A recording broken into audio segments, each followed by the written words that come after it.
to game number 1 now of this series. BetBoom versus RNG. Jumping into it, immediately the smokes are out. Yeah, RNG already smoking up to move out. BetBoom won't do the same, but this fits with the script that RNG tend to get aggressive vision down. We'll just have to see if B can quickly intercept and take that away. And when I said, by the way, that they lose like a lot of their first walls, I was not like, you know, over-exaggerating. These guys are first in terms of how quickly the initial wards get dewarded. So whether that's because they're getting kills or they're just being a little bit careless is yet to be seen. I hope they've switched it up a bit, though. Like, it's kind of weird to feel like X-Nova's getting counted out, while this guy, as I mentioned earlier, was kind of the god of warding. Like, I still remember in CIA, like, teams were dissecting everything he was doing post-event because they were mind-blown by the way this guy was warding the map. He's got that sentry on him and heading down the mid lane. As we come out of the pause here, now the reconnect's in play. The aggressive ward in the mid, placed by RNG. I like that, actually. So he doesn't get rune vision off of this ward in the center, but what it allows him to do is he can see which way his opponent is going and then illusory orb to it. So he can beat them to the ward and then like return off of it. It's not the worst of ideas. Oh, look at this play, though. Their BetBoom was going into the triangle up here, hoping to maybe catch somebody sleeping, lurking around, but not the case. Earthshaker got close, not going uphill, though, and in the end, no engagement looks like will be had. So banner runes setting to be grabbed, and we'll see if it ends up being that 2-for-2 split or not. But yeah, sniper. I'm kind of reluctant to believe in the RNG lineup because of the shaker again.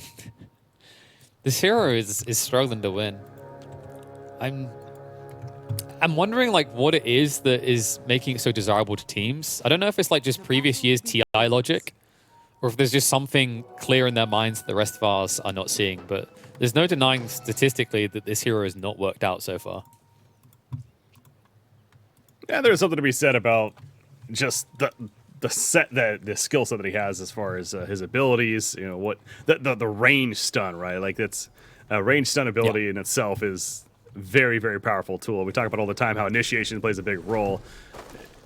So many other heroes need that blink or that tool to be able to initiate when he can do it with that long range ability of the fissure. So I think that's certainly part of it right there. But yep, picked up here.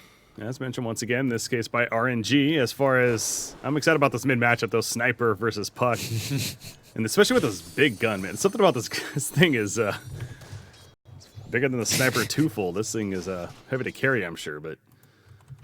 Yeah, I don't think you really need to be shooting at this point. Like, the gun's so long, you probably stab people. Yes. One of the older days there. Yeah, just like, I mean, I've heard of bayonets, but that's not, like, I don't think that quite covers it, whatever this is. Just so many absurd sets for Sniper. It's almost like Ice Frog's approach for a while was like, maybe if I just make the craziest sets possible, people will finally start picking him. It can happen. I, for one, agree, by the way. Like, if he made, like, I don't know, like a full My Little Pony set for Sniper, I'd start picking it. It was top lane, by the way. I was watching that. Another camera's watching bottom lane right here, but as X-Nova even gets low at the bottom, but he's fine. Look at this pressure from BetBoom all the way at the tower. And not afraid to fight them at it. It's a fun game of sticks. Yeah, it's a fun game of sticks for both supports here. Because both of them spam like crazy. You've got Frost Blast on one side, and you've got like spamming a concussive and eventually Arcane on the other. So yeah. Does every hero have one down here? Everyone but Beastmaster has one. Yeah. Like, so he doesn't need it as much right now. I wouldn't be surprised if he goes back for it, though, because he's going for a Wild Axe build. But as we're talking about that, Marcy goes down in the top lane. Good fissure play out of Kaka. Enables the first blood. Well, that's Earthshaker for you. There you go.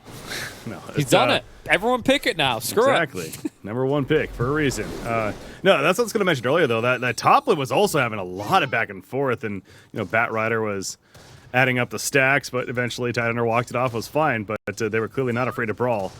At that point, clearly Marcy a little bit too much, although she's usually not afraid to brawl, but right there. Maybe overstepping. It's such a hard lane to brawl on, though. Like, the weird part is you'd think that Bat and Marcy would be good against this, but the issue with Tide is the Kraken shell. So he can just dispel all those sticky napalms. And then you say, okay, what if we just killed the Shaker? But what is the good side of playing Shaker in this lane? You're nowhere near the front line, right? You're always behind everything. Doesn't have his boots yet, but it's going to be coming soon as Marcy says hello as roaming towards that bounty rune. Bottom lane. Yeah, Beastmaster and snared on up. Is this a kill? Going for it. It might be. Like an early point in ensnare was maybe not expected for Noticed here. Yeah. I guess you could say he didn't notice. Hey-o. No, that's Thanks, a big kill right there. Of course, Skywrath though is busy doing something else in the jungle and not able to get back in time to help out his teammates. So yeah, you're right with that ensnare. Leveling up for Ghost helps get the free kill onto the Beastmaster. Yeah, it's funny how illusion heroes, like, they're always obsessed with stats because the stats lead to more farm because of illusions. Yeah, it kind of reminds you of TBs who don't level Sunder at 6 when they're attacked. But cool build here with ensnare. Like, you wouldn't expect it. Most of the time, you're expecting Naga to just get passive and mirror image as much as possible. Top lane, there was a go on a Chalice. Again, not necessarily committing for the kill. He talked about that Kraken shell. If anything, makes it very difficult to commit for it, let alone the Anchor Smash, but still trying to get some damage in there at least. 4-minute rune, and Kaka will come up here to protect this one. In fact, go for a play onto Laurel. He's in trouble. Here comes Soniqs though. Roger here as well shows on up. Jaunt away. Going the other way and actually will survive. So Sniper stays alive thanks to the supporting cast showing up, and doesn't look like any kills are going to come out as a result. Yeah, they came in force. Like, they had to there. They don't want Puck to get advantage on runes. I mentioned this, like, that ward in the center is designed for him to quickly shift whatever direction Sniper's going in case there's a good rune. Of course, the thing that you don't get by going for this central ward is you can't predict the support movements. So you might still lose out on haste DDs to rotate supports, especially if BetBoom has priority there.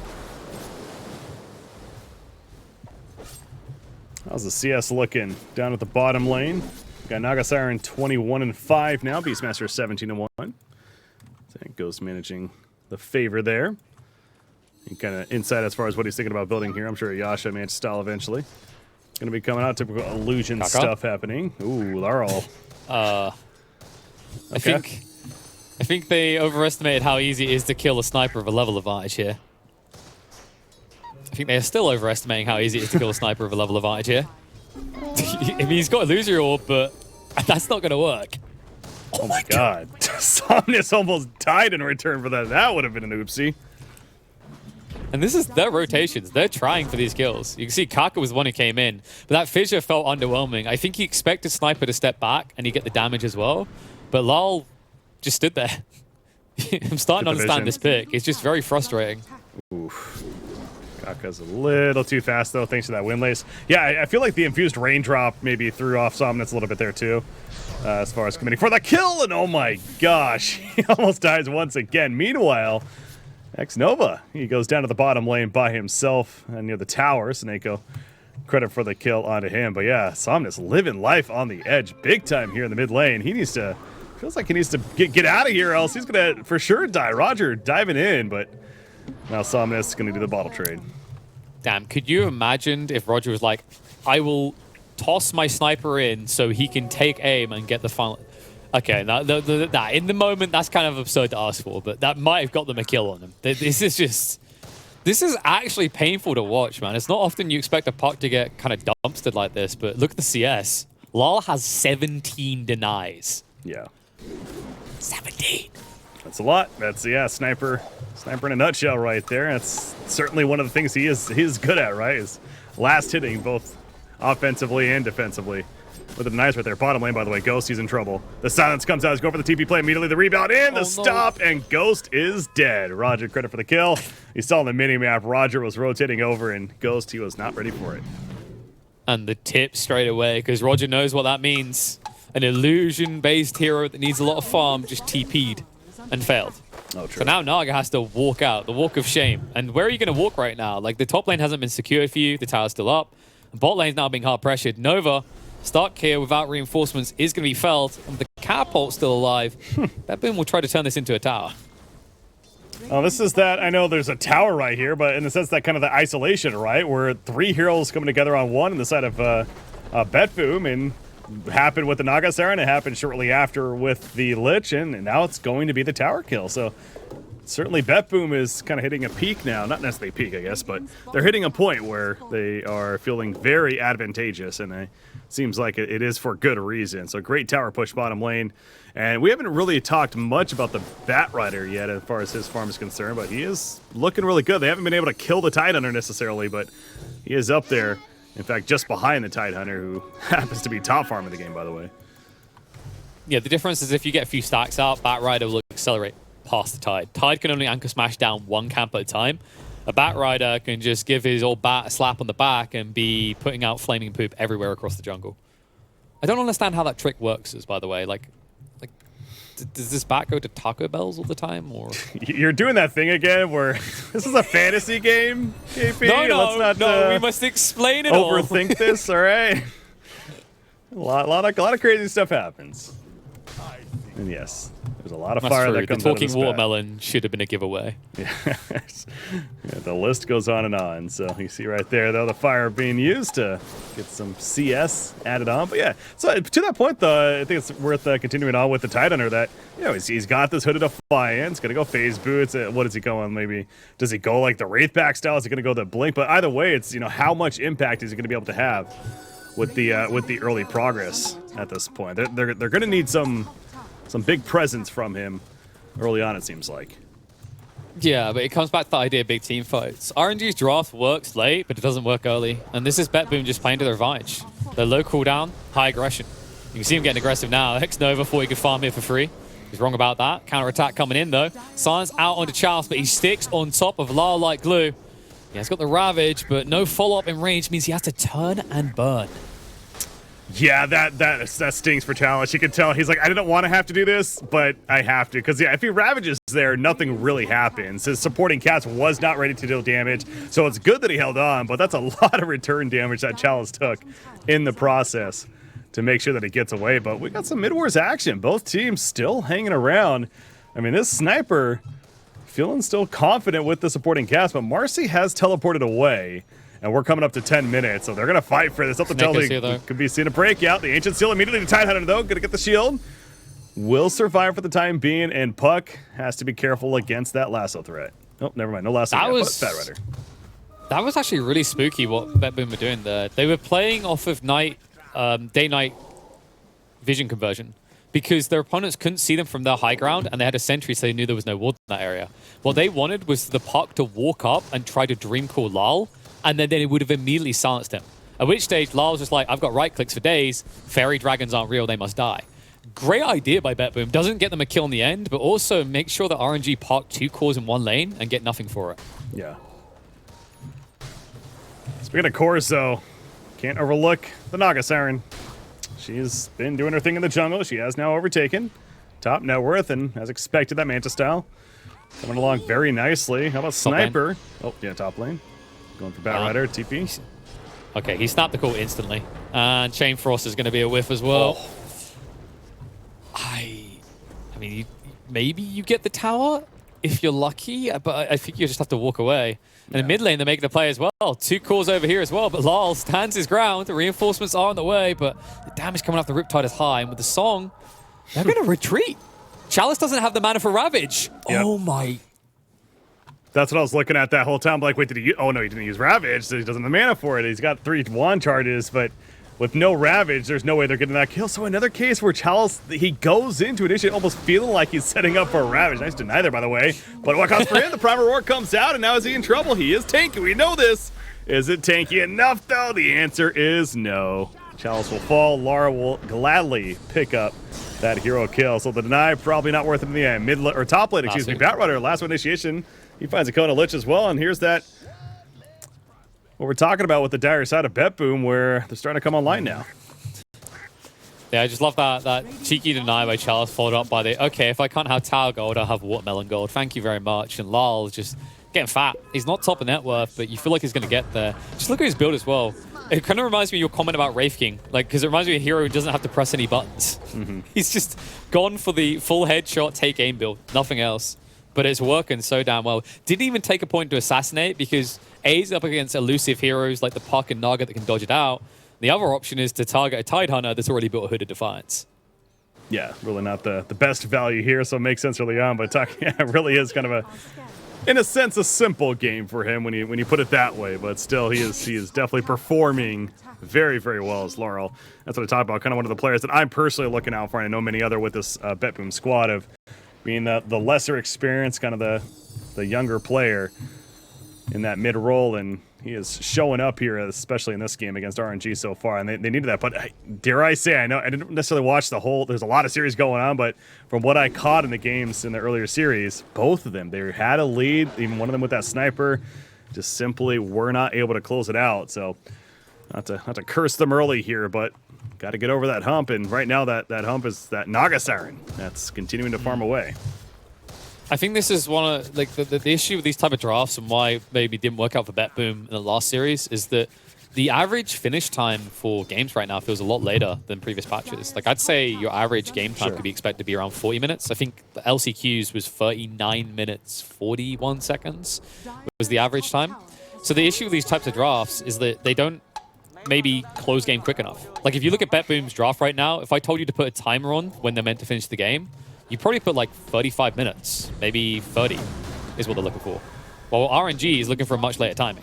And that's why you're seeing BetBoom being so aggressive. They have to with this draft. Well, you see, speaking of being aggressive, I mean, if that's any other hero but the Tidehunter, that's a free kill. But again, he is way too tanky. That's why he was feeling more comfortable to go that direction, to be fair. But it secures the tower kill. This bottom portion of the map has been taken over. You see what RNG is doing, though. They're adapting appropriately. They say, you can have our bottom. We're going to take your top. Specifically, the Naga Siren, as she gets ever so closer to that Manta style that we keep referencing back to. But yeah, again, to the point, certainly BetBoom really is on a bit more of a stricter timeline where they want to keep this pressure up. I mean, the Mage Slayer now finished by Sniper, going for the Maelstrom next, but I wouldn't be surprised to see kind of a reset here, maybe smoke up and there's a purchase of one and continue going if you're BetBoom. I really like that he went for the Mage Slayer in this game. If you think about what RNG do, it's all magical damage. Everything that they contribute is going to be magical damage. So the Mage Slayer is going to be incredibly impactful up until Ghost is ready to fight. And it means that the opportunity for RNG to convert kills, especially onto the Sniper, plummets. And if you can't make big kills happen with your big ults, you're completely lost in this game. It doesn't matter that you've got a Naga. We're not in TI free era, right? She can't just farm the entire map and win you the game. Huh. The Hawk turning around right there, running into Naga. I was watching the top lane, but bottom lane, Roger. He's probably fine. Chalice wants to make something happen with that gush, but she's always fine. Yeah, she's good to go. But Chalice is like, yo, please fight me. Come on, we've done this before. Just come hug me, please. I swear, I'm here for love. I've got mana this time, please. Yeah, can actually cast my ability this time. Let's go. It's not happening though. Yeah, we haven't seen a Ravage yet, have we? There's several. I mean, the lasso I was thinking about from Battery, we actually technically haven't seen, I don't believe, so. Ball lane, though. Uh-oh. They found the puck. Front row comes out. Quick conversion of a kill. Great play to hang around there, wait for the Tide to walk away, and then punished RNG. And that's why we haven't seen any Ravages. They are actively avoiding Chalice everywhere. Of course. As they should be. Trying to avoid Batrunner, trying to avoid the Naga Siren with Kaka assisting. Gonna go in for the Echo Slam. They want this kill. They'll get the kill. The TP was way too long from Skywrath. Could not get there in time to support. And a big one. Man, that's position 1 top farm on the Dire squad in that Batrider. So, very critical kill for RNG to make happen. And Batrider, that BKB, is going to be a bit longer to come online now with that death. Yeah, and they needed that kill because once the BKB's there, they have no solution to the Batrider, just walking in and plucking whichever kill he wants. Still wish they could find the Sniper, though. Like, the Sniper is going to be the bigger concern. This Mage Slayer is just to offset your damage, but what comes next is a scalability to his own damage. And you're going to see him grabbing that Mithril Hammer. Maelstrom won't be too far behind after that BKB as well. I honestly think, like, RNG are in a tough spot where they're designed to be a late-game draft, but BetBoom are going to peak phenomenally well and hold on for quite a while off the back of these BKBs. Mm-hmm. And a Beastmaster, Helm of the Overlord, completed. Thus, we see the Black Dragon picked up and going to start pushing out the mid lane. Notice Chalice currently has a Ags queued up, so that AoE Gush attempting to be built for him, or just counter push and in general, so yet another team fight ability to be used. it's minus armor saturation. You've got that, plus you've got the Riptide to the Naga, so they're just playing for magical, physical balance now. Because we already mentioned that a lot of their damage output is magical, so this is how they bring balance to the order of things again. Gaze in on Seneko. Chase on him, they're slowing him down, and Chalice, another one of those anchor smashes, will secure the kill. So good find there, because immediate Sinister Gaze coming out from the Lich as soon as they saw him, so good reaction on his part. They know how many heroes are here, but they're hanging around. They're going to kill Somnus. We'll try. Oh, the dodge. They still got him, though. He can't get away. Nice dodge out. Reinforcements are coming. And there's the ball of fun. Chain Frost coming out. That's going to force them to split. Somnus able to hold on. Ravage will finally be committed, but only for a kill on Roger. Yeah, that's one of those moments if you're Roger, like, okay, well, they used Ravage to secure the kill. That's maybe fine in the end. But, you know, to the point you were saying right before they were going for that, I mean, one, it's Puck, so it's already going to be a difficult task, especially without a blink on Batrider. And then, two, they knew that the reinforcements were pretty close, ideally. So that was a very aggressive decision there from BetBoom to even go for that in the first place. And considering what happened, though, I think they actually got off pretty easy in the end, so... Yeah, like with my Goldfish reactions, maybe you can connect a Flame Break into a follow-up stun from the Marcy, but like the reaction speed that's going to come up from Park, that's never happening. You can easily just phase shift instantly to dodge that out. At that stage, no kill can occur. But like if I'm BetBoom, I'm kind of happy with that. Like they committed both the Coil and the Ravage. So now I get this opportunity. Straight into the pit. And what do you do if you're RNG? Because you can't fight this. Not without the big ults. Well, what do they have? They have an Echo Slam, but no Blink. They have the Sleep from Naga Siren, but you're right, everything else. So Dream Coil is actually online now for Puck as well. Yeah, but yeah, they're not even close, though. They're just giving this up. And this is the benefit of having this mid that's meant to carry your game comparative to a TA, and then coupling it with a safe laner that is just there to do whatever you need, like a Batrider. They get the ability to run at objectives at a much earlier point than RNG would. Mm-hmm. Okay, a couple of big pickups there. The Blink on Puck and an Orchid on Naga Siren. So RNG really showing that they're continuing some very good farm, specifically the Naga Siren, of course. And she now queues up an Ags next, so wanting that that upgraded Ensnare. More lockdown to take advantage of. Yeah, I actually like the idea of this. We mentioned that BKBs are where RNG goes, what do I do next? And this is going to give the answer to that. The Naga's going to be the magic immunity piercer for them that they lack. Dahak. Oh, God. Dahak. Unless she dies. Oh, they know which one's Wait, real. did he last? Oh, he lasted the illusion. The Sleep, and now Ghost. Can he actually get out of this? BKB for Batrider, still allowing him to do damage because of it. It's going to wear off here in a second. Ghost manages to get away, and now Chalice jumps in. No Ravage just yet up in 7 more seconds, but the Chain Frost is doing plenty. The gaze pulling. There's the Echo Slam from Kaka. He says, I gotta blink now, baby, but Laurel's still alive. Side kick applied, and he is a threat. He takes out 2. Man, as good as that was looking for RNG, it ended up not too shabby for BetBoom. Okay, you want to avoid saying how bad it looked for BetBoom. I mean, starting that fight off by lassoing the illusion is not good. The follow-up, not looking better either, as Roger does get picked off solo by Ghost. And, I mean, I've just got to give him credit. Like, the way they recovered that fight, they scraped that together in the choke points where they can still use heroes like Tide was fantastic. And BetBoom always just ignoring this sniper, but now that he doesn't have troops to protect him, they're willing to commit. They're going to move in. They're holding on to the Ravage for the second life. If he does, no, they're going to walk away. They're paranoid right now. The Hack hasn't got Lasso. They do not have Primal Roar, but yet they do not want to commit. Lal is just going to run and gun him down. It's so hard. Yeah, and I understand why he did not want to commit. Again, they saw the Beastmaster, and you have Batrider coming back in. It was going to be a difficult fight to ultimately take, even with the Ravage use from Chalice. So it feels like the correct call from RNG, but we've seen this so many times, KP, where go in, it feels like they're setting up for that chance, and then they just can't really get the opening, and they just back off and they take the damage in the process. So yes, initiation's the key factor of this game, and RNG is having trouble finding those very precise moments there. But this sniper, man, 4-0-0, his farm, 3,000 gold saved up currently. They are protecting him very well. And they have to. Like, Naga's designed her hero now in a way that she can fight, but she can only fight solo. She doesn't want big team fights. They're going to try now that cooldowns are coming off, though. They've got Ravage to work with. Echo Slam still 40 seconds away, but Shaker does have that blink. Naga, 30 seconds until the song. The speed to this, you can see they want to try and take a fight as BetBoom retreat to their side of the map. Let's see if they can get a good one. Chalice. Just being very patient. They saw them up there. They chose not to engage. Now they're going uphill. The smoke, it's immediately taken out. They find the Skywrath. Not the prime target, but it's something.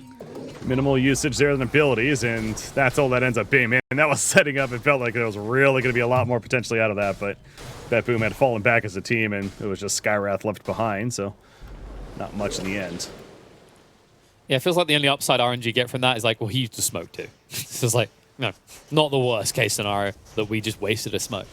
But overall, you don't feel good about that. You only get the chicken, and you don't deward the area. I hope the X-Nova's coming back to fix that, and it looks like he is. Because that's the big advantage. Like, once you've pushed them out of this area, you need to be taking vision control. And they might even try to plow forward and get vision now down in the dire jungle. There's the BKB. Talk about an excellent tool that you're looking forward to getting for the sniper in this game, and has that now. Now, this goes back to where we mentioned the Ags pickup for Naga Siren. We'll still be able to, we'll have that piercing effect once completed. Another 1,000 gold or so will do that for Ghost. So these timings coming out pretty close to one another for either side. Yeah, so BetBoom's timing is the Blink Dagger on Dahak. Once that's online, they'll look to hunt. For the time being, they would just want to chill. Lal doesn't mind that as well, because by the time that Blink's going to be complete on bat, he probably has his hands on the Hyperstone. But right now, he has his hands on a fight. One that Somnus was bold to think he could ever take. And poor Kaka's going to be punished for it. Well, it's kind of that trap of Roger will die in the mid lane, but it's like, the sniper, he's by himself. We have a jump, right? Let's go. But no, he's with that BKB especially. And happen to have some support even nearby in case it was just too much to handle. So, yeah, understandable why Somnus maybe felt like they had a chance right there, but no cigar. At least they get the trade in the mid lane as we talked about. Hawk, he's still hunting, though. He wants something. He's got the lasso ready. But again, he doesn't have that blink. He's got drums with plenty of speed, but no blink to truly get close the gap there. Yeah, it's kind of a tough one. You have the vision, you want to play off of it, but you just don't have the instant initiation still on the side of BetBoom. You know, the prime rule, limited range, no blink there either. And you haven't even got Assassinate to try and open up with at least a small stun. There's just nothing. But maybe they can find a kill here. They're going to move across. Somnus. What? See ya? Yeah, this... Okay. What a hero. I hate this hero. Like, I'm not going to lie. Like, it's weird because I started my journey in Dota back in 2012, I think it was, with this hero. Actually, earlier than that. I can't remember what year it was. Whatever year I was first in uni. But now I've grown to hate it. Headshot is a vile and disgusting spell. There's just something about being against it that tilts you. Well, the way that's, the ability itself is crazy. But I feel like a lot of sniper games, though, the hate factor also comes from you can't finish against sniper because of the uphill defense and how ridiculous that is. But I'd love to see this really kind of aggressive sniper play from BetBoom and Laurel specifically. And just obviously the communication with the team and everything is massive. How about Chalice? This time he's actually dead. They've done this so many times, unable to kill him. But this time it is just too much. The headshots securing it. But damage block, yeah, but what about headshot having double what your damage block is? This is just trivial for him. Lal tickles his way to kills, easy peasy. RNG still lacking the answer. I mean, this Mage Slayer pickup is the MVP item choice in this game for me. It's denied everything that RNG otherwise would be able to do. And it's going to open up a tier 2 tower kill. The Ancient Black Dragon, of course, assisting with that as well, but yeah, against Snapper, full Mjolnir is now coming online quickly. And you know, I wanted to touch on the fact that this Dire team choosing not to prioritize the Blink Dagger. A little curious about that, but hey, they haven't needed one, up to this point clearly. But now they have one being flown out to the Batrider.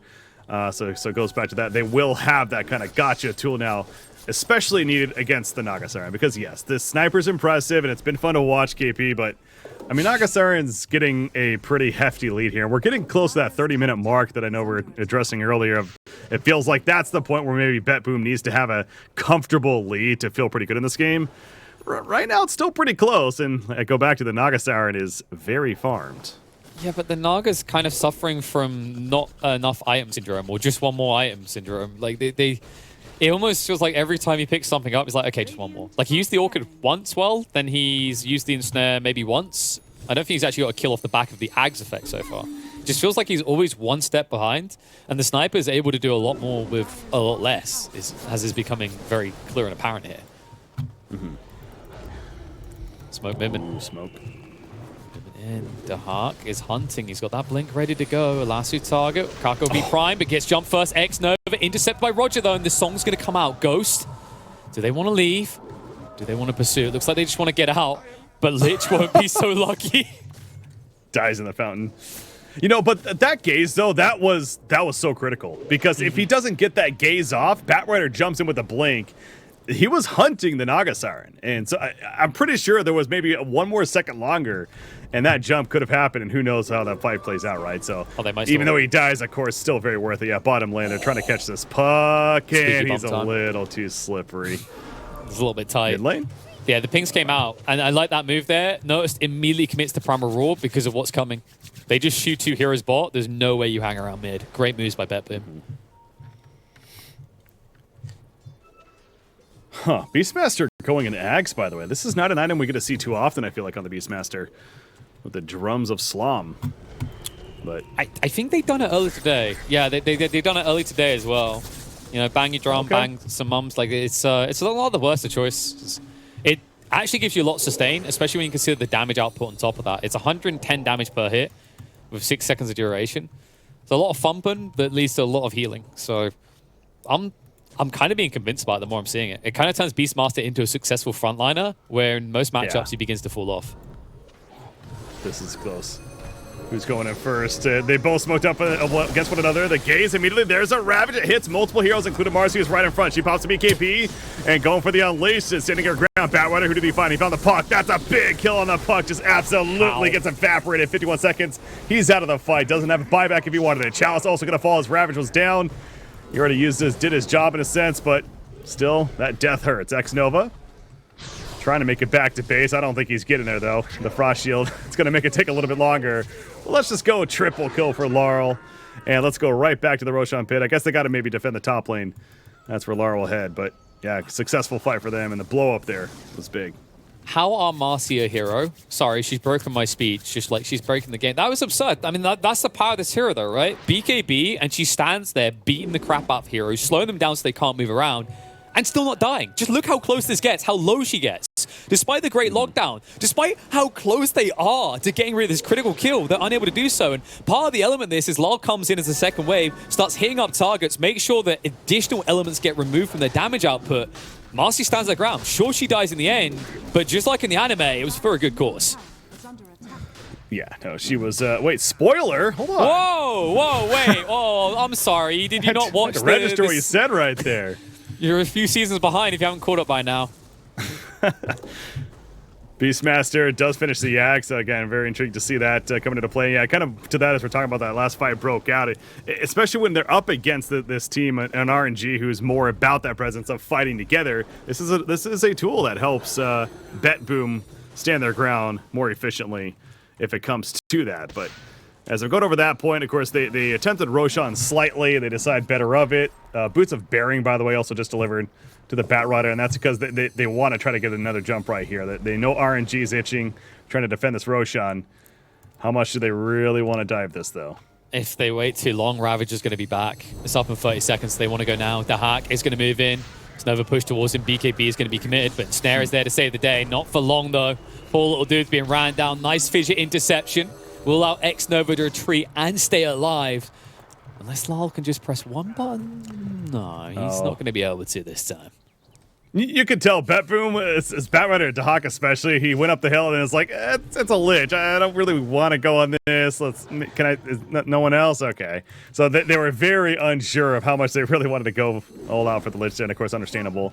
Yeah. Not a kill you're really looking to make happen. So don't get the kill, but you've used BKB now. That's the big deal breaker. Yeah. That's why they just smoked up. They're like, okay, so Dahak is irrelevant. He never used Lasso. He doesn't have BKB. We've got Ravage. We're ready to party. God, look at this Naga Siren too, by the way. Heart now finished, 3,500 life. Extra bulky. It's always the funny thing about Nagas. You know, they get so much life, yet you feel like they have no life.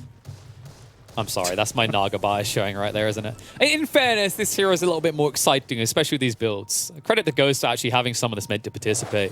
It's just unfortunate so far he hasn't been able to find the maximum impact out of saving his captain from death. That was interesting positioning right there. RNG, they smoked up. They were flank position against BetBoom, but BetBoom picking up on that, getting the read, and they all TP back to their own base, essentially, and now they're back on their appropriate side. So this goes back to Roshan, of course, still up. And both teams would love to do it, this being the second Roshan with the shards on him. But neither team able to fully commit to it, and RNG goes back to, again, as long as they're sticking together around this Naga Siren, they are much stronger than Isolated. Speaking of strong, we kind of, you know, we pumped him up earlier, this sniper. Like, something else to highlight about how amazing the game he's having. Usually snipers build some element of illusion in that they try to move away, as an illusion with an E, right? They try to force stuff away, or they try to concussive grenade their way to safety. He's done nothing of the sort. Yeah, he built BKB, but everything about Lal's build is I will stand here and A-click and I'm not leaving. And it's so effective because of that Mage Slayer against this damage comp. Other lineups, say like an Aster is in this game, he can't do that. He has to get some sort of evasion, some sort of way of disengaging. But this is the perfect game to just build tanky and stand your ground. Yeah. Yeah, that's a very fair point. It doesn't seem like he's really had to panic much. Usually with those snipers in a game, that feels like they're constantly having to do that. But goes back to maybe this is a draft as a whole, and getting comfort clearly for Laurel in playing it. But just in case he picks up a Satanic now. Yeah, you know, just I mean, it gives you decent damage, so why not? And then tanks you up more so you can continue to just stand your ground. It's kind of obnoxious, really, because if you consider the way these two teams drafted, when you look at the drafts on paper, you're like, okay, this sniper's a liability. Like, look at RNG's lineup. They're designed to jump people. Snipers hate being jumped. Yeah, he's trivialized everything that RNG does in this game. It's just really impressive to see out of a hero that typically loses people games, it feels like. Somnus checking the pit. We'll see Sniper there, just chilling. You know, what is gonna ultimately, you know, break this stalemate right here? I suppose Ancient Seal, but quickly Lich will 4-staff away. I think X-Nova just plays Doa for the thrill of dying as a boss 5. He's just once again almost going down like this. He's just trying to flirt with death here. He's trying to get BetBoom to reveal more than they want to. They know that this Aegis is going to be key one way or the other. They just want to see if they can force way too much to be committed on a measly boss 5. Scan coming out from RNG. We'll scan the sniper over here, so understand the positioning a little bit better of what BetBoom's trying to go for. And collapse on top of them, so RNG move backwards towards their own middle lane. Charles, he's not afraid to slightly run in, though, and feeling pretty comfortable about it. Almost try to force that engagement, but again, both teams. Like, speaking of confidence, look at Lal's positioning. He was so far forward compared to the rest of his team. He doesn't feel like he can be killed at all. Which is bold. It's hard to kill him. I don't think it's impossible to kill him, though. Yeah, the blow-up potential, if they do get the jump with like the Earthshaker opening, puck follow-up, etc., then it certainly can kill him. So it was a little risky there, it felt like, to be exposed by himself, but RNG figured that support was nearby, if anything, which is definitely somewhat correct, as this Hawk is also continuing to get great vision with the Beastmaster. There's the jump, though, finally coming out. Lasso catches the Earthshaker, and he's just going to die after 48 seconds, and they count the puck with the proper roar. He buys back immediately, but Earthshaker, he's staying dead. Save a hero syndrome right there. Somnus was trying to just get the silence out and then shift over the side, maybe give Shaker an opening, but in the end, he ends up having to commit the buyback. Now jumping from Roger. We've seen this before in the same area. You need to be careful about how you commit with this hero, but Naga alone is good enough. She is dead and gone. 50 seconds without the Marcy. BetBoom will have to retreat. I'm not sure about that jump there from Marcy. That's overpowered hero, sure, but look, come on. You can't just throw yourself at the team like that and expect good results. Yeah, that felt a little funky. I will say Earthshaker did just barely enough for a buyback there as that fight was engaged. Speaking of engaging, it's now RNG the one that wants to push the issue. Yeah, but BetBoom scans, they want to get out. Dreamcool does connect on the back line, though. Skyruff has been found out. Charles trying to get in. Will force out the BKB, but he's going to die for it. Headshots. Well, that's happening. Sky does get finished off. Now moving in the stairs there. Ghost once again proving the bane of these BKB is, but the primal roar committed onto the Naga Siren. Ghost kept away from Lal, and it just feels like they're an inch too short of being able to catch this shorty. I don't mean to laugh. I mean, that's a big kill on a Batrider, but he just buys back immediately. Even they kill the Earthshaker, and yeah, now I think Roshan should be secured by BetBoom. Maybe even a kill on Som. That would be a dieback. This is a big one if they can get it, but looks like he's a little too far. You know, so I'm giggling a little bit right there because you just gotta laugh at the fact that this sniper literally is just standing there like a sentry turret and just going left and right, shooting whatever comes close to him. It was ridiculous how they could not actually get next to him to take him out, just standing his ground. He's playing zombies right now, right? He's got like a great gun, and they're coming through the windows, like, oh, just pop them. Anything gets close is going down. And you know what the big bait was? Is like, if you consider what happened last time when this snare was thrown out, it led to a kill on Marcy because she couldn't attack. The problem this time is you snare, and he's so far away. There's a range here. Sniper's just like, I don't care. I'm literally still just going to stand here. I'm no Marcy. And man, I'll say it again because I feel like you can never say it enough. Lal is making this sniper look like a premium pick. Well, and you know what? There, he not only gets the Aegis, of course, which is big, but he also gets the Shard from Roshan. So he's going to have that concussive gradient now as a tool that if they happen to catch up to him, he's got that get out ability as well. He's also building a Silver Edge come next. So, and which is a great item, by the way, especially against this Tidehunter. Yeah, if he wasn't dying quick enough, which he kind of is, it's you don't want to blink, folks. You might miss a death on poor little Tidehunter. Oh, this is just vicious. It's yeah. After what I saw right there, KP, I kind of changed my mindset in terms of this Naga Siren and how much he's continuing to farm. And it's like, yeah, maybe it's not as big of a deal. I told you, it's just one more item syndrome. It's like, I'm almost ready, guys. Soon. Although the puck is ready to die, the chase comes in, forces out the song. Somnus might struggle to recommit. They just all have to leave. Another big spell now on cooldown for RNG. Wait, Marcy BKB jumping. Well, something, but Roger's like, eh. Yeah, they're not gonna fight us for 80 seconds. Who cares? Just use this ability right here.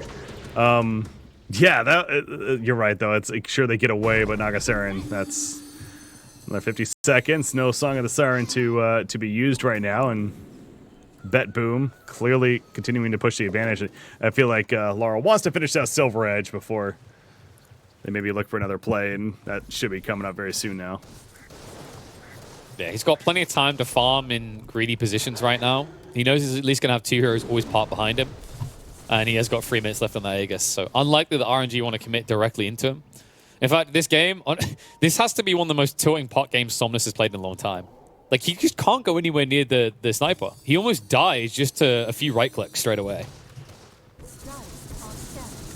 Well, they're going to have to worry about the sniper right here because he's coming right down the mid lane, going for that tier 3 tower. Aegis still another 250 on it. There's that Scepter Gush effect, but Laurel, grenade back. And guess what? He's got range. That tower. The Frost Shield helps, but it will continue to drop, and BetBoom can just sit and do this, it feels like, over and over again.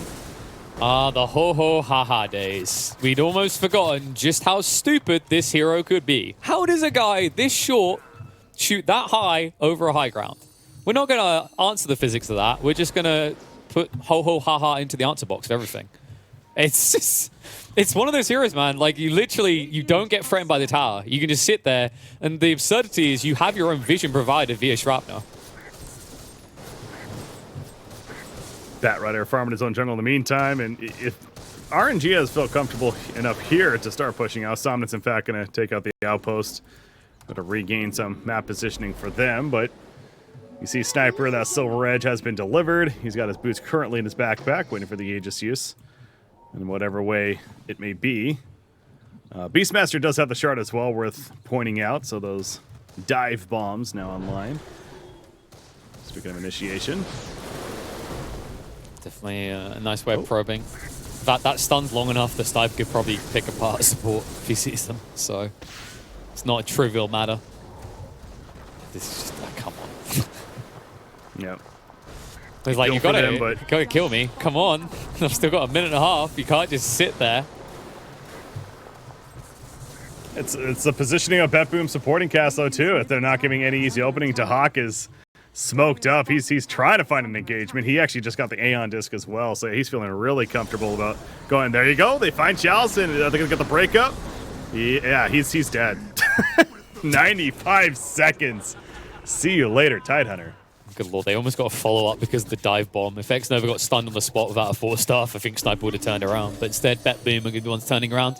A good pick just before the Aegis would run out. 40 seconds still on the clock. The Hack has found a potential target, but Puck will be quick to disengage. Seems like they just want to try to get more map control on their side and make sure that when the Aegis is gone, RNG can't easily move out and reward the map. Reclaim that outpost down here, but the tier 4 items popping out. See a Trickster Cloak picked up right there from Batrider for the team to use at least. So yeah, those have been coming out for a little bit. Get RNG moving out themselves, controlling more of the top portion. Look back at Nagasar and it's like, okay, well, a butterfly's coming. That's nice. I mean, the evasion's certainly good as well, and just agility. And let me tell you, Ghostful, if I just have one more item. but what about this next one? Yeah. soon, guys. Scotty would be the go point. Nice dodge out by the Hawk. Chase in though, Roger.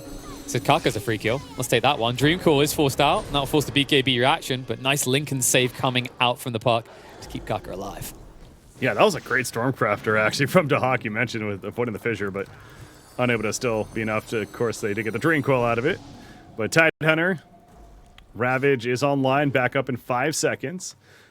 But again, I'm catching myself saying that and like, well, does that really matter that a Ravage is online? His positioning, he's been unable to really get an effective one off, it feels like, unfortunately, this whole game. And he is going Refresher eventually, too. That's what he wants to go next. And sure, it's still useful to have, but...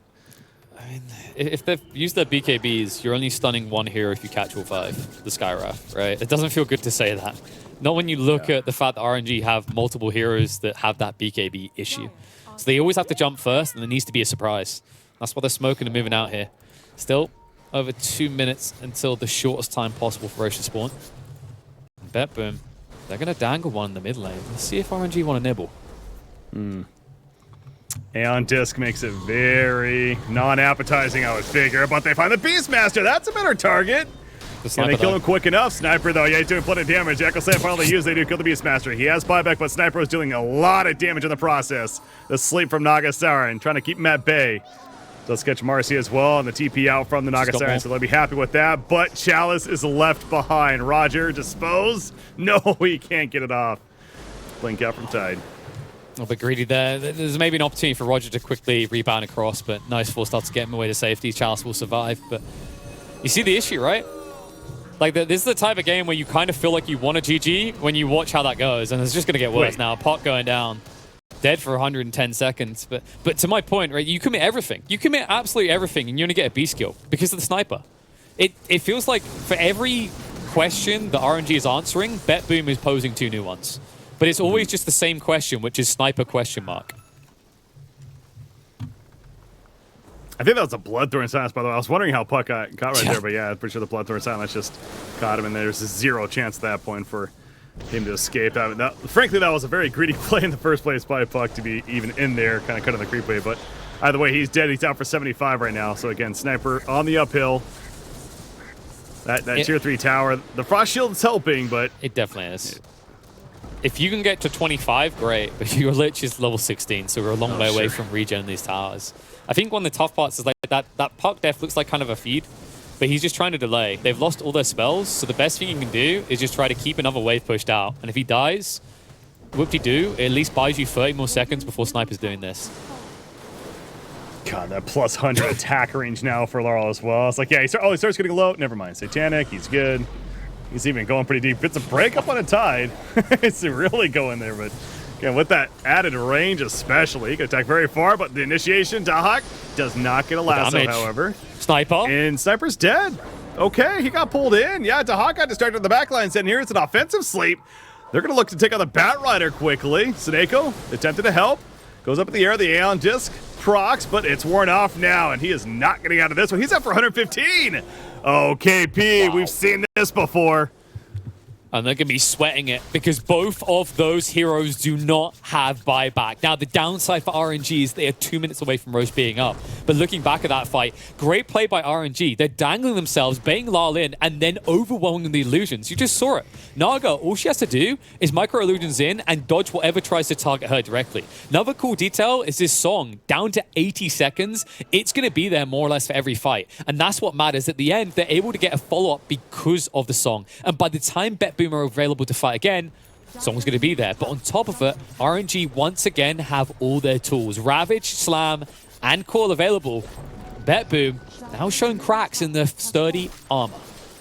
Oh my gosh. I mean, yeah, I was looking back at the replay there a little bit myself, and really, Sniper just died to the illusions for the most part, just constantly being on it. It's like he underestimated the amount of damage he would take right there. And we talked about how his positioning has been so great throughout this whole game, but, I mean, obviously, that was just way too greedy. I mean, he wanted to get that break up on a Tidehunter. I was literally having fun with that. But that was the overstep that ended up being his death. And they're going to lose racks first. Yeah. Somehow, RNG is going to get the first set of racks after this game and the way it's been playing out. That is just crazy in itself. RNG absolutely has the opening they needed now. They didn't respect the Naga. They didn't respect that she's there. Like, the key thing, the key difference in this compared to other fights is that Skadi. That Skadi got used this time. Previous fights, she couldn't reach the sniper, which meant that she couldn't reduce his attack speed, she couldn't reduce his healing. Once she's on top of him, you see the issue. Lal thought he could confidently sit there and just lifesteal back up off of illusions. He was dead wrong. When you lose that much lifesteal and also attack speed, it's not just you losing out on a 40% amount of your lifesteal. It's more than that because they lost attack speed. Great read by RNG to realize they could trivially rip apart this sniper that's been ripping them apart so far. Mm-hmm. This Roshan respawn, though, it's a little longer than RNG would like. It has 5 more seconds if they're patient enough, but everyone is up on BetBoom, and they are coming. They are hunting. They have 5-player smoke looking for the chance. So Roshan will be up now. There's the smoke coming out from RNG, though. They hold a better position, which is why BetBoom are going for a super wide wrap, but limited time remaining on that smoke. I like how Sniper's one in front. Oh my. No way. It got scanned. It got scanned. BetBoom, they're known. Like, RNG know they're here. Fisher connects. Good. They're probing. Ravage comes out onto the big target. The big man himself, Lal, in trouble. Echo Slam follow-up as well, and they've got him. Sniper is gone, and without him, they cannot fight. BetBoom are going to hemorrhage heroes left, right, and center. Marcy chained into a kill into Hack. BKB and Aeon Disc both procced, and no way out safely, and he knows it. He's going to try to juke and dive away. At least makes it out. Skywrath won't be so lucky. I say he makes it out, but Kaka is the bane of his existence, and BetBoom, as seems so typical with this type of draft, have reached the apex and are now plummeting into despair. Oh man, I hate it's the previous series again. It similar story, and now here we are, game 1 of the next one, and it's happening all over again for BetBoom. But what have we said since the very beginning, KP, of this game and these drafts? It's going to come down to initiation, and that's exactly how this is playing out now. Specifically, that fight. I mean, really, that's all there is to it. RNG got the jump that they're hoping for between Tidehunter, Earthshaker, etc. They blew up the Sniper, and yeah, without Sniper, this lineup is completely different. They're just going to the finish. I mean, Sniper does have a buyback now. He did get enough money for the buyback, thank God for BetBoom, to remain in this game still, or else that probably would have just been GG right there. But now Ghost is going to focus his attention to the top and go for the racks up here. But they know the swing in net worth, too, is insane. It's a 10,000 lead for RNG. It was the opposite for the Dara team not too long ago. Hey, it's looking grim. BetBoom, maybe BB doesn't stand for that. Maybe it stands for bye-bye, because it feels like that's what happens when they reach this stage in the game quite frequently. 51 minutes in, and now you see RNG's potential fully unlocked. And Sniper, his job just got even harder. That Penta Edge means he can't even skirt these fights. He can easily be closed upon. Prong Roar's going to come out, 4-staff away. And you see Roger going for the back line. Kaka's at least going to be eliminated, but Ghost stands his ground. Song's going to be there. That means 1 or 2 heroes are active at BetBoom, but the rest are not. Buybacks now coming out from the supports trying to arrive, but Ghost has got his work cut out for him, but he cuts them down anyway. Skywrath gone. Lal will back up and maybe reset, but Somnus, sticking on top of him like glue, will try to finish off the the sniper at the bittersweet end. Unable to do so, though. Good save from Dahak, and now a reset point for BetBoom to hold on to. Yeah, it is. But yeah, RNG, again, Somnus one thing, but the rest of the team definitely think that's a very smart decision right there because, of course, they have the massive advantage now. And the last thing you want to do is kind of throw yourselves into the fountain almost, as Somnus basically did, trying to secure that kill and having it backfire. So reset as they're doing. There is a buyback on Puck, worst case. Skywrath is staying dead, though, for the next minute. I think they felt the desperation to go. Like, I think that's why Somnus went, because both of his supports committed buyback. So that's now a win condition for BetBoom. And it comes out the worst possible way for RNG now. Like, they have two very big vulnerabilities on their team. Nagasar hit level 25, and I think that is pretty critical too, especially in a game like this. The minus 10-second mirror image cooldown. So that many more illusions, not only for just the fighting prowess in the fight, but of course the constant pushing of the lanes that you're going to have to somehow deal with over and over and over again. So it just got even that much more difficult if you're BetBoom and attempted to come back here in game one. BetBoom, it's a tough one now to recover though, because like the win condition theory goes both ways, right? Like RNG have exposed their weakness with their supports, but now you've exposed your true weakness. If Lal goes down, you're done. And we've seen how easily he can die if the Naga gets on top of him straight away the fights, if the stuns come out straight away. So it's very important that BetBoom intercept with their other heroes. They have a front line at all times. At the level 25, certainly worth mentioning. Puck, the Dream Coil pierces magic community. Of course, important. Oh, Tidehunter, level 25 plus 1 second Ravage stun as well. He still hasn't gone for the Ag Shot. Although I guess at this point, with so many BKBs on the table, it's less valuable. But just could be an extra stun in his arsenal. He also has a Refresher Shard, by the way, so double Ravage is possible. Dahak found somebody, finds that Tidehunter, the break effect. He is in trouble, but the sleep from Naga Siren keeps him alive.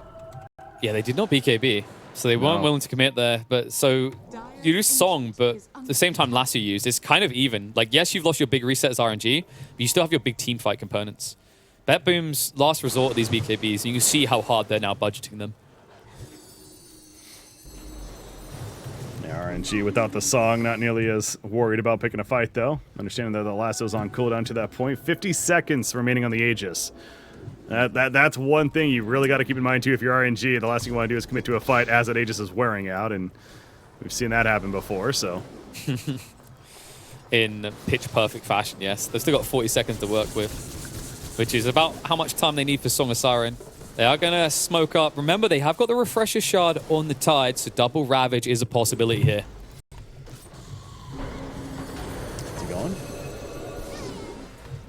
Get the Aeon Disc. Naga Siren wants a sniper, finds a sniper, and the piercing near the BKB not even up anyway. They're going to lock down a sniper 2 minutes, and that could all but do it. RNG finds the other opening. The Ravage comes out. Beastmaster, he's dead as well. That's the second Ravage, of course, and it's over. The Chain Frost going to help secure this. Game one is certainly in the hands of RNG. No RNG about it. Only skill coming out from the Chinese team. BetBoom have reached their limits and have been broken. RNG, with a teamfight-oriented lineup, reached that late game we talked about and plowed on through, and this last fight looked trivial. BetBoom had not one leg to stand on. Instead, now they are at risk of being on their knees because they are yet to win a game. I believe that is 3 losses, 0 wins so far. They got to step it up. Yeah, against Gaimin Gladiators, stress that going 0-2 against them. Both games they had a decent lead earlier on, unable to close it out. Did not know we were setting up, frankly, for a third one here. I did not mean to curse it in that sense, but I think there is something to say about that, right? Where they're having trouble closing out these games, whether it's the TI pressure, the lineups themselves, the sniper